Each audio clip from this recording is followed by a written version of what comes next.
नमस्कार, मैं अभिषेक गोयल आपके अपने the tax express YouTube channel पर आप सभी का स्वागत करता हूं। इस चैनल में जैसा कि आपको पता है कि हम जीएसटी और इनकम टैक्स से जुड़े लेटेस्ट अपडेट और केस लॉ एनालिसिस को डिस्कस करते हैं।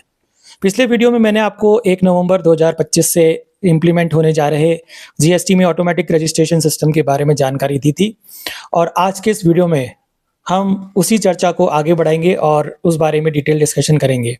आपको बता दूं कि 1 नवंबर 2025 से सीजीएसटी रूल्स में नया रूल 14A जोड़ा जा चुका है। तो आज हम चर्चा करते हैं उसी रूल के बारे में। आइए शुरू करते हैं। सबसे पहले तो ये समझते हैं कि बदलाव क्यों हुआ। सरकार ने ये देखा कि बहुत से छोटे बिजनेसमैन या सर्विस प्रोवाइडर्स को जीएसटी रजिस्ट्रेशन में समय लगता है और कुछ कॉम्प्लिकेसीज होती हैं। इसी को ध्यान में रखते हुए 1 नवंबर 2025 से रूल 14A के अंतर्गत सिंप्लीफाइड रजिस्ट्रेशन स्कीम लागू की गई है। इस तरह छोटे आउटपुट टैक्स लायबिलिटी वाले डीलर्स को रजिस्ट्रेशन के लिए विशेष सुविधा मिलेगी। आइए अब इन बिंदुओं को समझते हैं जहां पर कि ये नया रूल किस तरह काम करेगा। इस नियम के अनुसार यदि किसी व्यक्ति का estimated monthly output tax liability जिसमें सीजीएसटी और एसजीएसटी, आईजीएसटी और कंपेंसेशन सेस इंक्लूडेड है, रजिस्टर्ड पर्सन्स यानी B2B पर्सन्स के लिए 2.5 लाख रुपए मंथली या उसके नीचे हो तो वो इस स्कीम का ऑप्शन चुन सकता है। यानी सबसे पहले एलिजिबिलिटी यही है कि आपका B2B की जो एस्टिमेटेड आउटपुट टैक्स लायबिलिटी है वो किसी भी मंथ में 2.5 लाख रुपए से एक्सीड नहीं होनी चाहिए। इसके लिए GST REG 01 जो रजिस्ट्रेशन का फॉर्म है उसमें option for registration under rule 14A को यस करना होगा। इस संबंध में REG 01 में नेसेसरी बदलाव किए जा रहे हैं। आधार ऑथेंटिकेशन जैसा आप करते आए हैं वैसा ही करना है और यदि सब कुछ ठीक रहा तो रजिस्ट्रेशन 3 वर्किंग डेज में सिस्टम द्वारा ही प्रोसेस कर दिया जाएगा। यानी इसमें मैनुअल इंटरवेंशन खत्म हो जाएगी, जैसा मैंने आपको पिछले वीडियो में भी बताया था। इस स्कीम के लिए कौन कौन एलिजिबल है? वह व्यक्ति जिसने एस्टिमेट किया है कि उसका मंथली आउटपुट टैक्स 2.5 लाख रुपए से ज्यादा नहीं है। दूसरी, एक ही पैन के अंतर्गत उसी राज्य या यूनियन टेरिटरी में इस ऑप्शन के तहत दूसरा रजिस्ट्रेशन नहीं लेना, यानी कि सेम पैन नंबर के अंतर्गत उसी स्टेट और उसी यूनियन टेरिटरी में इस स्कीम को दोबारा ऑप्शन नहीं ले सकते। रजिस्ट्रेशन लेने के बाद यदि इस स्कीम से बाहर आना हो यानी विड्रॉल करना हो तो इसके लिए कुछ कंडीशन सेटिस्फाई करनी होंगी, जैसे रिटर्न्स फाइल होना, कोई पेंडिंग प्रोसीडिंग ना होना आदि, जिसके बारे में हम इस वीडियो में आगे बात करेंगे।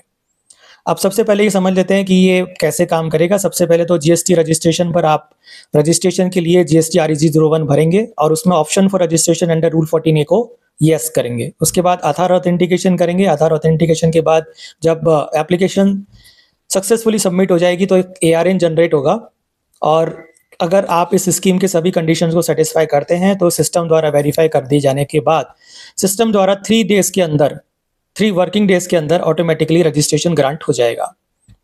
अब बात कर लेते हैं कि इस स्कीम से ऑप्ट आउट कैसे करना है, यानी विड्रॉल करने की क्या कंडीशंस हैं। इस रूल में आगे बताया गया कि यदि किसी टैक्स पेयर ने इस ऑप्शन को चुनकर रजिस्ट्रेशन लिया है और बाद में वो नॉर्मल रजिस्ट्रेशन में जाना चाहे, क्योंकि जैसा मैंने आपको बताया कि इसके लिए जो एक कंडीशन है मैंडेटरी, वो ये है कि आपकी B2B सप्लाईज का जो आउटपुट टैक्स लायबिलिटी है वो CGST, SGST और IGST को इंक्लूड करके 2.5 लाख रुपए से ज़्यादा नहीं होना चाहिए। यानी मैक्सिमम 2.5 लाख रुपए तक की आउटपुट टैक्स लायबिलिटी वाले डीलर्स ही इस स्कीम को ऑप्ट कर सकते हैं। तो यदि इस स्कीम से बाहर जाना चाहें तो उसके लिए कौन कौन सी कंडीशन सेटिस्फाई करनी होगी। पहली कंडीशन ये है कि जिस डेट को आपने रजिस्ट्रेशन किया था उस डेट से अब तक की सभी रिटर्न फाइल होनी चाहिए। यानी रजिस्ट्रेशन की प्रभावी तिथि से विड्रॉल के लिए एप्लीकेशन करने की डेट तक के जितने भी रिटर्न्स हैं वो सभी फाइल होने चाहिए। अगर इस ऑप्शंस को लेने के लिए रजिस्ट्रेशन एप्लीकेशन की फाइल करने की डेट 1 अप्रैल 2026 से पहले है तो कम से कम 3 महीने की रिटर्न्स फाइल होनी चाहिए, अन्यथा कम से कम 1 टैक्स पीरियड की। रजिस्ट्रेशन के लिए इस ऑप्शन से जुड़े किसी भी अमेंडमेंट या कैंसिलेशन या सक्रिय कार्रवाई पेंडिंग नहीं होनी चाहिए। ये एक तीसरी कंडीशन है। विड्रॉल एप्लीकेशन फाइल करने पर ज्यूरिसडिक्शनल असेसिंग ऑफिसर द्वारा वेरीफाई किया जाएगा और सेटिस्फाइड होने पर ऑर्डर इशू कर दिया जाएगा।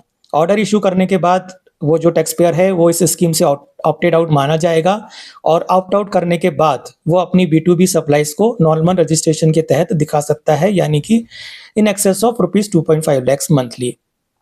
ये ध्यान में रखना होगा कि ये स्कीम के तहत maximum B2B supplies monthly 2.5 lakh in total से एक्सीड नहीं होनी चाहिए। तो ये था नया रूल 14A CGST रूल्स का, जो एक ऑटोमेटिक जीएसटी रजिस्ट्रेशन को फैसिलिटेट करता है और उसके संबंध में एलिजिबिलिटी कंडीशंस और विड्रॉल की एप्लीकेशन बताता है।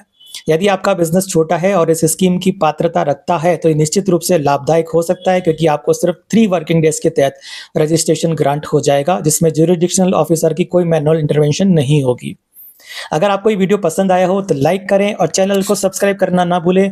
मिलते हैं अगले वीडियो में जीएसटी से जुड़ी नई अपडेट के लिए। Thank you very much.